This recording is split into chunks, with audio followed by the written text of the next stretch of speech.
See him a beast when he hear that sound like yeah, beat on the beat when he hear that sound like woo. Yeah, bitch and the champ only need one round like ha. Yeah, me, I'm a G brain heat and it sound like fighting at UFC Day Noche, September 16th. That's next Saturday. Kyle Nelson. Kyle, my man, about 2 weeks out, a little bit less. How you feeling? Feeling good. We're getting to the tail end of the camp here, and everything's gone great. The weight is feeling good. We've been able to even ramp up this training camp more so than my last couple. So, we're building back better. And I mean, dude, you've been busy, it seems, this training camp. I've seen you've been training all over. Like you were at Xtreme Couture. I just talked to Jasmine Jazdavicius. She said you've been up at NTT a little bit. So where have you been training? Like, what's your schedule been like? Yeah, so I mean, like my main gym at House of Champions, Muskoka Martial Arts, Niagara Top Team. Spent a little bit of time at Xtreme Couture. So yeah, a little bit of everything. But yeah, definitely, I'll do most of my training at House of Champions, and then I'll go to Niagara Top Team usually once or twice a week, and then like the weekends I do at Muskoka Martial Arts. Are you and Jazzy traveling down together at all? No, I think she's maybe going down a day or two early. I'm just going on the Tuesday, like the usual fight week fly in and stuff. And when you were at Couture, did you get to spar or have a legendary spar sesh with Sean Strickland at all? No, I don't think. I think we maybe saw him at the PI, but we didn't see him at Xtreme. And then for some of the people who are a little more casual, who don't follow your guys' gyms as closely as some of us do, kind of just name drop some of your partners and coaches, because there's so much talent you guys are working with. Yeah. I mean, like obviously Mike Malott, he's making a big splash in the UFC now. Jazz Divisius, Deanna Belbitza. Those are kind of the main kind of UFC training partners from the area. But then we also got guys in Bellator like Aaron Jeffries, Josh Hill, guys in PFL like Romero. So yeah, I mean, it's kind of, I think, the best spot to be right now in Canada for MMA. And out of all the talent you just named and all your coaches, who's going to be taking the trip with you to be in your corner? Yeah, so I'll have my head coach, Alin Halmagine, and then I'll have my wrestling coach, Adrian Woolley, and then I'll have my fiance as well in my corner. Ooh, fiance. My wife could never do that. How does that work? It's worked out great. She helps me a ton with my nutrition and stuff, in the training camp. And, the same, when we go over to the fight week, from the weight cut. I mean, even just she does all the, she talks with the UFC PI because they'll usually supply the food and stuff. But sometimes it's kind of hit and miss as far as how I like to do things for my week of the fight. So she coordinates all that stuff for me, and then kind of helps me through the weight cut and stuff and the refuel. And it's gone great so far. And that's awesome that you guys can make that work. Because like I said, my wife would never be able to watch me fight. So props to you guys. And I love stories like that. And this is a big card you're on, man. It's a really good fight night card. I mean, UFC de Noche, Mexican night, they're calling it. How is it going to feel, the contrast? Because you're coming off of being a hometown hero in Canada, and now you're fighting a Mexican fighter, Mexican Independence Night. So how do you think that's going to work out? Yeah, I mean, it was definitely awesome fighting at home. But I fought in UFC or in Mexico City, right.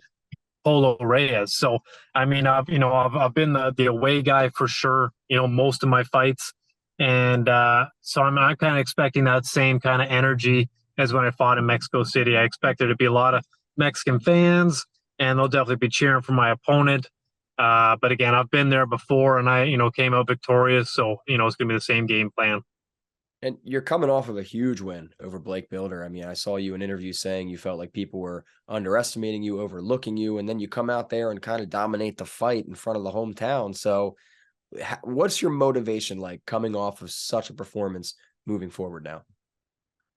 Yeah, I mean, I'm super motivated. Now it's, more about not only, performing the way I did in UFC Vancouver, but now adding on to that, building onto that. I was able to, I went the distance of the fight. I was able to, kind of control the fight, stuff all his takedowns. basically win every position and stuff. So, I plan to do the same thing, but I plan to step it up a notch. We'll be throwing a little bit more power, more output, and stuff like that. So we should, I think we'll see a finish this time. And you're taking on Fernando Padilla. What are your thoughts on him? I don't know if you saw his debut with the UFC, but it was an exciting one. Yeah, yeah. I mean, I watched his fight. It was with Julian Erosa, somebody that I've trained with a lot in Las Vegas. So when when it was live, I watched it just for the sake of watching Julian fight. I felt like that fight was maybe a little bit of an early stoppage, just knowing like Julian's style. Yeah. Tends to take a shot or two, and then he gets going, and then he comes back and usually wins fights like that. So I think that might have been a bit of an early stoppage, but I don't want to take anything away from Fernando. His boxing was good, clean, long shots, and that's what I'm expecting from him. Nice boxing, super long, especially at featherweight, with his reach and height.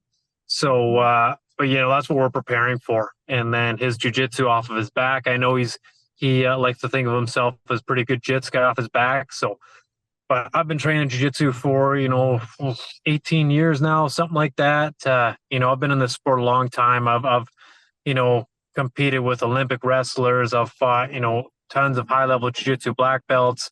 So he's not going to bring anything to the table that I haven't seen. And have you been working with Erosa at all, or at least talked to him about this opponent? Yeah. While I was at Xtreme Couture, I got to train with Erosa, who is also tall. I believe he's around like 6'1" also. Yeah. So similar height to Fernando. And I trained with him, sat down, we talked about kind of, what he thought of Fernando and how he prepared for him and a lot of stuff like that. And some of the insights that, he had from the fight and insights that he heard, just through the grapevine down in Vegas about Fernando and stuff. So yeah, I definitely got a lot of good information, a lot of good training out of that. And I don't know if you're a prediction guy, so if you are, give me it. If not, at least how are you envisioning this fight going down? I think we're probably going to keep it standing. I don't think Fernando has the wrestling to take me down. And if he tries, I'm not going to let it happen. If he gives me the opportunity, shoots a sloppy double, I'll be more than happy to follow him down and stay on top and ground and pound him. But I think most of it's going to be on the feet. And it's going to be my power that's going to kind of, set the stage. I know he's got long arms. He's going to try and play on the outside, but I think I'm going to get on the inside and be able to light him up, with uppercuts and overhands and circular shots and stuff like that. And I think probably towards the end of the first or the beginning of the second, those are going to add up and we'll see a TKO finish. And apologies if my information is a little off here, but I believe this is your last fight on your contract. Yes. Yeah. This is, I think, my 8th UFC fight. So the last fight on my second contract. And I know it's the fight game. Every fight's a must win. It's not like a basketball game, but is that like extra pressure, extra weight, just extra motivation? How are you feeling about that? Like, I assume you want to be re-signed. Yeah. I mean, I don't pay too much attention to the contracts or, I don't worry about getting cut or this or that. I just focus on the fight, and it's, rumor mills saying they might be coming back to Toronto in the new year. So, I think that's definitely, a good timeline for me to, get a good win, in a few weeks and then turn around and fight again in the beginning of the year, back home.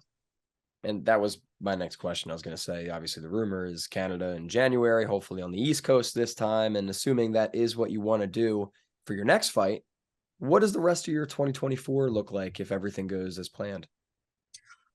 We'll probably, relax a little bit after this fight, and then, get right back into the training camp. If I plan to fight in January, I'd love to get, like a 2-3 month training camp and just, dial it in really so we can, gradually peak and stuff. But yeah, I'd like to get right back into it and then, spend as much time as I can with my family, maybe do a little vacation or something and then just start getting ready for January.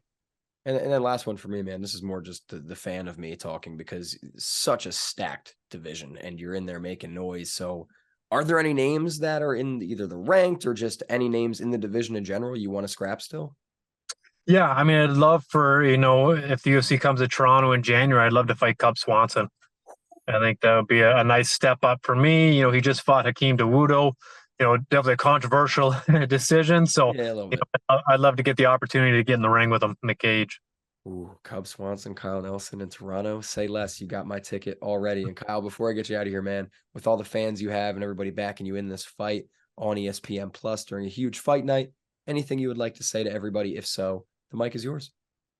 Yeah, I mean, thanks a lot. Everybody make sure you tune in September 16th. You can follow me on social media, the Monster 705 _ UFC on Instagram, the _ Monster on Twitter, Kyle the Monster Nelson on Facebook. And then if you're in Ontario, we got the new Fight Camp Light Lager that I came out with. So we got a beer, Kyle the Monster Nelson beer, that you can order anywhere in Ontario. So yeah, check that out at newontariogrowing.com. And order yourself some beers to enjoy while you watch me fight. Hell yeah. Sounds tasty. And I'll link all your socials below so everybody can go follow you. But Kyle, the Monster Nelson, thank you so much, my man. Best of luck next weekend and get that W. We'll talk again afterwards. All right. Awesome. Thank you very much.